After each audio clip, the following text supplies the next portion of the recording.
Welcome back to The Explainer. If you spent any time exploring ancient wisdom frameworks, you know they absolutely love to challenge our most basic assumptions. Today, we're unpacking part 7 of the 10 Net Indigenous Wisdom Research Center's insights on Addmesh philosophy. And let me tell you, their take on the true architecture of perception and thought, it's a total paradigm shift. Think about it. We normally just assume thought is a byproduct of our brains, right? Just neurons firing away in response to the world around us. But this source material completely flips that idea on its head. It challenges us to see thought not as something we generate, but as one of 10 great creations that actually exists independently in the unseen universe. It's a totally autonomous entity. So, here's our roadmap for today. First, we're diving into the creation called thought, followed by the hierarchy of revelation.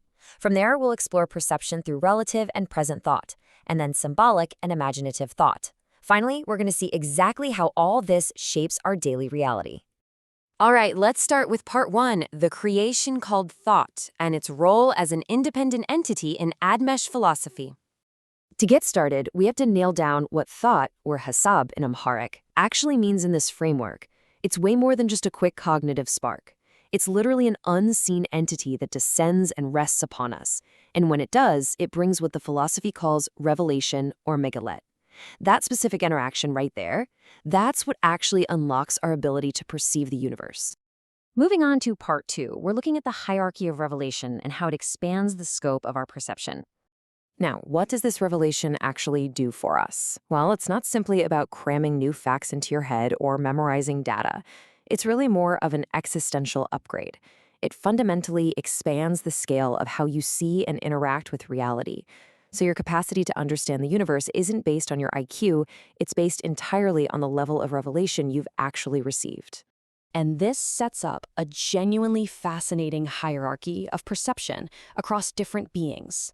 For instance, animals have a very basic revelation. A bird or a dog interacts purely with its immediate surroundings.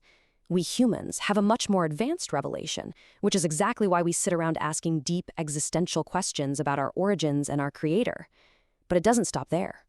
Higher heavenly beings, known as karyewans, possess a supreme revelation.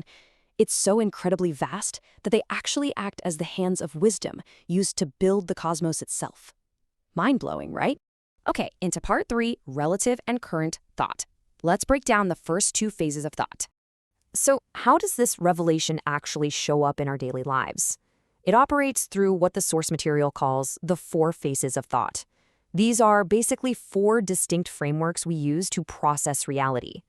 And the kicker is, you might be operating through just one of these phases, or you could be juggling all 4 at the exact same time. Let's look at the first one, relative thought, or Ansarawi Hasab. This one relies 100% on a baseline. When you're using this phase of thought, you're leaning on your established anchors. Things you learned in school, past experiences, or settled science. You're constantly measuring brand new information against your old data just to make sense of the world. To make this super concrete, just think about human height. We literally only know a person is short because we have this pre-existing mental anchor of what a tall person looks like. Take away that anchor, and relative thought just stops functioning. It absolutely needs that comparative contrast to give you any sort of insight. But what if you just throw out the past entirely? Well, that brings us to the second phase, present or discovery thought, known as Jignatawi Hasab. This type of perception actively ignores what was true yesterday or what might be true tomorrow. It draws hard, fast conclusions based strictly on the immediate now and whatever local environment you happen to be in. Think about something like beauty standards. A society collectively decides someone is beautiful based purely on present, hyper-localized criteria, and boom, it becomes an accepted truth for that specific community. But if we hopped in a time machine or, honestly, just traveled to a different culture today, that truth totally falls apart. Present thought is incredibly practical for navigating your day-to-day, but it's inherently temporary.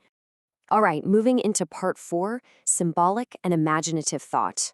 Let's explore the more abstract phases of perception. Now we're shifting gears to the remaining 2 phases, and these deal heavily with the abstract and our internal mindscapes. The third phase is symbolic thought, or Temseletawi Hasab. This is essentially a massive tool of deduction. It lets us understand distant, unseen, or spiritual realms just by observing what is physically manifested right in front of our faces. Basically, you learn about the vast unknown by studying what's right near you. Consider this classic analogy of a physical house. According to the philosophy, when a creation enters the physical world, it already existed as an unseen original. So when you look at a physical house, you immediately know a mental blueprint had to exist first.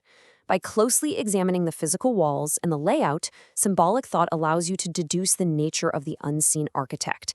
It's like working backwards from the physical to the spiritual.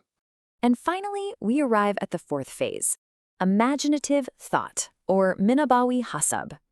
Unlike the other three we just talked about, this phase is crafted entirely internally. It's driven by our inner mental sketches, our dreams, and our own highly subjective framing. And it is completely detached from any objective facts in the outside world. This is the realm where we sit alone in our rooms and just invent reality. We use our isolation to build our own subjective image of what the creator is like, or we decide exactly what kind of person our neighbor is without ever having a real conversation with them. We paint these vivid, elaborate pictures in our minds and then just project them outwards, operating completely independently from objective truth. Which brings us to our final section, Part 5, Shaping Our Reality and the Very Real Danger of Living in an Imagined World. This leads us to a deeply introspective takeaway about how these phases of thought actually impact our lives. The source material drops this profound realization. A huge majority of society is navigating a dream world of their own making. Because we rely so heavily on imaginative thought, we're constantly walking around in a reality crafted entirely by our own unchecked interpretations. We're literally disconnecting ourselves from the actual objective universe. So as we wrap up this explainer, I really want you to take a look around at your relationships, your beliefs, your everyday reactions. Ask yourself, which phase of thought is truly guiding your life today? Are you seeing the objective reality right in front of you? Or are you just wandering through a world built entirely by your own imagination? It's a question that completely changes how we view our place in the universe. Think on that, and I'll see you in the next one.